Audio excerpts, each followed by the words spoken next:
Hi everybody, I just want to touch base with you. I'm here in my studio. I have been making a big fat mess of it, kind of trying to clean up and reorganize a few things. Basically have where I've changed this table out. It used to be just a folding table. I believe it was a 6-foot folding table. I had too many sagging spots in the middle of those table areas, and then also in the fold it was too high, so I had to level it out a lot. And I could see that even on my boxes, some of it was pouring off in different directions too much. So I've switched out my table to what I had over here, which is an adjustable table. It's super sturdy, it's completely flat, and I can go up and down with it. So if I wish to work standing or sitting, I have that as an option, which is pretty cool. It's just not big enough, or I wish I had two, or I wish it was on wheels, maybe all of the combination of everything. So I've been setting up different stuff over here in this area. I've got a little photo section I'm trying to set up. I'll kind of swing this camera over to that. So right there I've got my circle lamp, and this has a couple of different modes, so I can, you know, do a couple of different colors and everything. Then I've got a little mini there, as well as my overhead lamp. So I can get quite a bit of different type of lighting.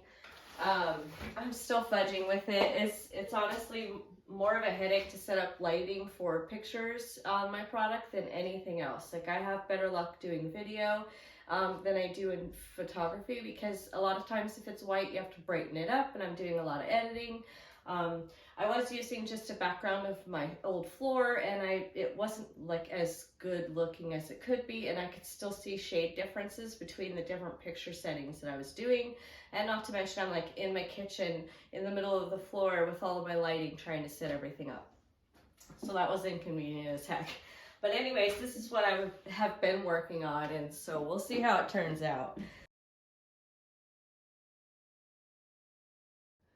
So I'll turn the lights on. I've still got my overhead set up here. And with the lights on the bar, I can actually take and like handheld move this to wherever I wish to have it, whether I want it facing upward or downward. And then I do still have my clip for the video capturing and the overhead shots. I haven't fudged with where it sits in comparison to here, but it'll all line up fine as soon as I get to using it. I just done this. I have not poured one thing in this new setup and how I've got this part done. So we'll see. I think it'll be just fine. There's no reason it shouldn't be. And let's see, I've got another lamp here that lightens this section up. This is where I hold a lot of my crystals. So I do want those fairly close to what I'm working on, but I don't want any of that resin to get on this stuff, so I keep it separated. This is my window crystals. Those out of the way. So this is also another station where I've got a second lamp, and I can do low light or high light. I like to do the highlight because I want everything as bright as possible for the video capturing, and it's just simpler that way. I do have a circle light hooked to here to shine down, but I very rarely use that. I'm more or less just using the clip that kind of holds it all together in one, and that balances it out. When I've got my camera here, this holds it all still for me, so it works. Let's see. I've kind of got my tool section over in this corner over here. I've got a couple of my artwork pieces. This was an artwork piece that I had set up at a recent show here in my town. And this one here, this has more become my display piece. I do have it up for sale, however, it's battery operated. And for me to be able to take a battery operated piece and go show it to a new place, somewhere that I wish to sell or wish to ask if they want any custom orders, it's really easy for me to just pop that on as a sample, not having all these cords to need to be plugged in. So anyways, I've got them hanging there just for the prettiness, and it's safer hanging than it is sitting on the floor in a case somewhere. Let me move the camera again, and I'll kind of show you what I have over here. So the sun catchers and all of my beading work gets over here, and I've kind of just been working on a little bit of kind of a print station or an area where I can work on my laptop. I also use a camera. I've got a TV up over here, so I can set up my camera right in this corner and maybe have a different angle of capturing everything, as well as be able to see it instantly on the TV. So I'm kind of getting in placements for that. Right now I have a plant in the way, but I just moved it from over there and I need to find a new home for it, so I haven't done that yet. Anyway, so that's pretty much where I am right now with the studio. I've got a couple of different ideas as far as the tables, especially. This is a good size, but I would need at least 2 of them, so I can do my big pieces or two sets of boxes. So having that different workspace and being able to leave these clean and move on and still be able to work with something else is the key. Right now I'm down to 1 table, so it really restricts how much work I can get done based on that. So that is a problem, but we'll work on that. I can still pump out the work, and then after it sits for about an hour or 2, I can move them to another shelf.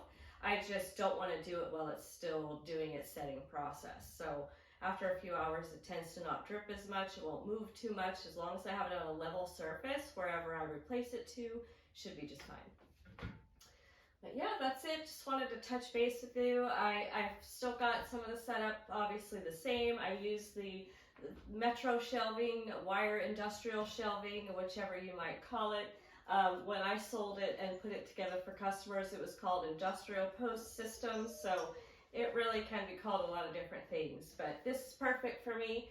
This is what I use. I wish to have these as my tables. I just don't have the right configurations, and I don't have the right poles with the right casters, so I will eventually put all of that together. But I don't know if you can hear it. It's my dog. Let's do a pet introduction.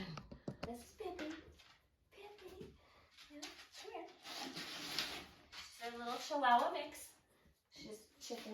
She's scared of everything, and she's a little fierce dog when she needs to protect something too. So she's adorable.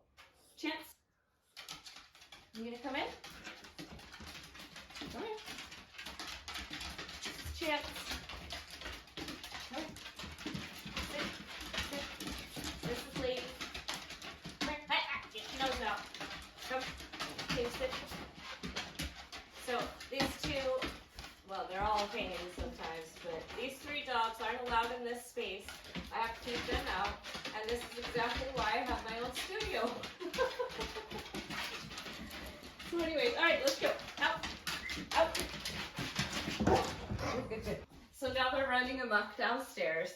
Anyways, they're just like kids. I have to be here for them at a certain point during the day and, you know, all of that stuff. But if I leave I have to block them off in a space downstairs, because if I leave my door shut and my dog hears me talking, he will sit there and whine and whine and whine and whine and whine and act like he's just missing out on everything in the world.